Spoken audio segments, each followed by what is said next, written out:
Kalamuna, menebar Islam rahmatan lil alamin.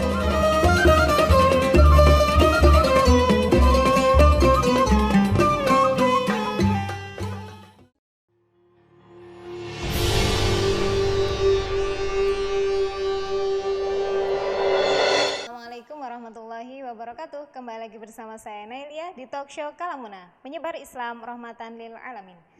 Baik teman-teman semuanya, setelah tadi kita berbicara tentang mode ya, berbicara tentang pakaian versi Islam, yaitu jilbab yang sudah seperti dijelaskan oleh Yai tadi, maka kiranya perlu kita berbicara lebih jelas mungkin terkait dengan jilbab versi syariat Islam itu sendiri. Tadi kan sempat kita bicarakan bahwa memang berpakaian versi Islam itu ya jilbab itu sendiri. Namun secara sorry mungkin kita perlu pahami bagaimana sih hukum dari jilbab itu sendiri dalam Islam. Pripun Yai? Ya, membaca An-Nur itu jelas sekali, lam amar yang digandeng dengan fi'il mudhara itu sigot itu menunjukkan amar. Begitu pula informasi yudnina alaihinna min jalabib itu juga mengarahnya ke perintah, meskipun kalamnya khabar ya. Ditunjang dengan praktek keseharian dipraktekkan oleh para istri Rasulullah, anak-anaknya orang Islam, kemudian orang-orang mukmin zaman sahabat seterusnya.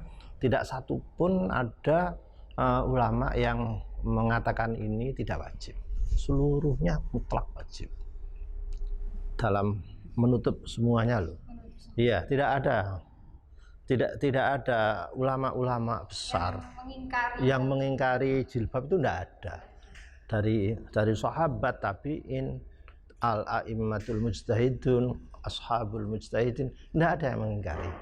Perkara di Indonesia dan di negara mana ada yang itu, yaitu urusan dialah. Makanya saya tidak mau, sama sekali tidak mau berdalil agama itu menggunakan perilaku pemeluk agama. Itu menurut studi agama salah. Contohnya, nah itu Bunyai itu kok pakaiannya begini, apa kurang pinter? Nah, itu dalam studi agama salah. Membahas agama dari perilaku ya, perilaku pelaku agama. Sekarang saya tanya, korupsi itu haram apa enggak? Haram. Kiai yang korupsi kan banyak. Ya saya salah, kiai itu ya salah. Jadi mengukur agama dengan tolok ukur agama. Dengan agama, bukan pelaku agama. Kalau ada Bunyai yang begini kurang gini, ya itu namanya kurang gitu sajalah. Kiai Bunyai itu apa? Bunyai itu kan bukan nabi, bukan sahibus syariah, tapi pelaku, pemeluk agama. Jadi jangan pakai itu. Kalau dia pakai itu ya kami juga pakai. Nisa'il mu'min zaman Nabi berukut semua, terus akhirnya pinter nih sahabat-sahabat perempuan itu dengan Bunyai Jawa itu. Saya bisa begitu. Jadi keliru betul. Nah, untuk ini begini, orang berfatwa, orang menyampaikan syariah itu ada dua. Ada yang nasihat itu aqrabul taqwa, mendukung ketakwaan kepada Allah. Dan ada enggak yang nurut-nurutin nafsunya sedikit lah gitu. Iya, jadi. Nah, biasanya begini nih sok kontekstual gitu. Memahami jilbab itu dianggap tekstual. Saya mau tanya, memahami Al-Qur'an secara tekstual itu salah tak? Memahami jilbab secara tekstual itu maksudnya pripun ya? Jilbab tadi itu ya jilbab tadi itu kan teks.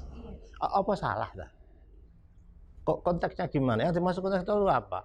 Apa agamanya disuruh menuruti nafsune wong gitu? Apakah budayanya orang itu harus merujuk agama atau agamanya suruh mengikuti karepe wong? Nah di sini sering-sering maaf ya, tidak semua orang pinter itu punya hidayah. Banyak orang pinter yang nggak punya hidayah. Jadi banyak orang pinter tapi fatwanya tidak aqrabul taqwa, tidak menunjang ketakwaan, tapi justru lebih ke nafsuan. Nah, ya kira-kira seperti itulah. Tadi kan panjenengan arahkan bahwasannya jilbab ini merupakan pakaian versi Islam. Desain Islam betul. Desain Islam itu Iya. seperti itu. Desain Al-Quran betul. Banyak asumsi atau bukan asumsi, pemahaman orang bahwasannya jilbab ini sebenarnya tujuannya adalah untuk memuliakan wanita. Nah, pemahaman ini sebenarnya benar atau tidak ya? Praktekkan saja. Sampean berjilbab dengan sampean bercelana pendek, kemudian jalan saja di tempat umum. Praktekkan saja. Gimana? Laki-laki fi qalbi marad mana ya? Saya bukan laki-laki, Nah, lah ya, saya bisa memahami. karena sampean pakaiannya begini, saya lebih menghormat. Lain dengan sampean hanya pakai celana dalam begini, ini berarti tawa-tawa kan begitu, ya, tidak menghormati. Loh, Menawarkan diri ya tawa-tawa. lihatlah kalau memahami Al-Quran ya, memahami masalah interaksi cewek cowok ini banyak loh. Mulai dari nazar, mata jangan konsentris.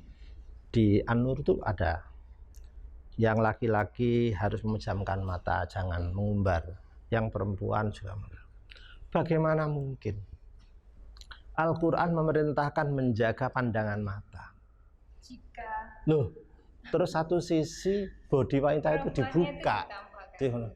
Ini kan, aduh, pemikiran yang ahistoris ya, nggak bisa ya. Jadi sebenarnya tanpa perlu kita pahami secara teoritik, sebenarnya bisa dilihat dari respon saja nih. Segini, ono kucing, ono gak bandeng.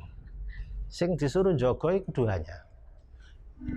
Nek kepengin apik kabeh ya ikan bandengnya ya tutupono, cek gak diapa iki pangan kucing. Dan kucingnya juga dikandani cing aja mangan apa iki kan gitu. Jadi sama. Dua sisi. Makanya di Al-Qur'an tuh kulil mukminin, terus kemudian wa kulil mukminat. Kedua sisinya disuruh menjaga pandangannya. Jadi mana mungkin? Berarti sebenarnya jilbab dan penghormatan wanita dan etika laki-laki dan wanita itu satu konsep. Satu konsep yang integrated gini. Nah, terusnya sampai ada panduan. Wal yadribna bi khumurihinna wa la yubdina. Itu hebat sekali. Kalau memahami dari ini, orang akan sadar. Begitulah groundednya ajaran Islam. Tidak bisa terus dipotong-potong. Kalau budaya saya tanya ya, kalau orang Amerika, mukminah, muslimah, orang Eropa masuk Islam, pakaian perempuannya apa? Apa kayak mereka itu? Mereka kan bisa sekian-sekian. Kalau justru malah itu makan malam itu bolong gegere barang. Apa itu? Itu juga budaya. Nah, ya. Cuma seperti yang kita pahami bahwa jilbab merupakan budaya yang dilegalkan oleh agama, kembali kepada teori awal tadi. Oke, baik teman-teman, saya kira sudah kita dapatkan banyak sekali ilmu dari Yai pada kesempatan kali ini. Namun sebelum kita tutup, kiranya perlu kita dengarkan bersama closing statement dari Yai terkait dengan tema kita pada kesempatan kali ini. Masalah ini klise sekali, masalah usang, tidak dulu gitu. Saya mungkin belasan tahun sudah pernah menulis ini. Lagi-lagi saya tetap mengatakan bahwa ini urusan agama. Yang bisa menerima agama itu bukan orang yang berakal saja, tetapi orang lebih pada orang yang beriman. Orang beriman itu masuk akal, gak masuk akal harus diterima. Gitu. Jadi untuk berdebat nggak akan ada selesainya karena punya nafsu sendiri-sendiri. Tapi ingat, Al-Quran itu mengarahkan kita kepada ayyukum ahsanu amalah, mana yang mempunyai perilaku yang terbaik. Andai di akhirat nanti yang benar, andai yang benar itu yang gak usah jilbaban gak apa-apa, yang jilbaban gak masalah, masih punjul ya. nggak terkena apa-apa. Tapi andai yang benar itu yang berjilbab, yang nggak berjilbab means kena dosa. Andai itu. Nah, makanya Al-Quran itu ya hudan linnas, manusia umum, juga hudan lil muttaqin. Untuk bisa mengunduh pesan Al-Quran ini, orang yang bertakwa itulah yang diharapkan. Jadi mungkin sedikit saya simpulkan bahwasannya jilbab dalam Islam menurut sudut pandang syariat Islam ialah budaya yang dilegalkan oleh agama. Maka jika dikembalikan bahwa jilbab merupakan budaya, maka sesungguhnya kita telah kembali dari apa proses yang sudah kita lalui. Dan sebagaimana yang sudah dijelaskan tadi bahwa tanpa perlu difahami secara teoritik, jilbab itu sebenarnya merupakan media atau mode dalam Islam yang berintegrasi menjadi satu konsep dalam memuliakan wanita itu sendiri. Dan kalau kita bicara hukumnya tentang jilbab itu, maka merupakan perintah yang bersifat wajib. Oke teman-teman, saya kira cukup kesempatan Kalamuna kita pada kesempatan kali ini. Sekian dari saya, sampai bertemu di segmen selanjutnya. Assalamualaikum warahmatullahi wabarakatuh.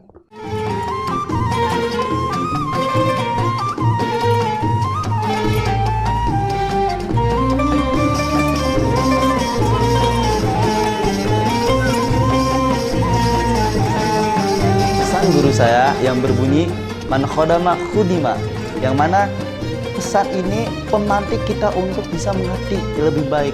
Barang siapa yang mengabdi, barang siapa yang melayani, maka akan dilayani.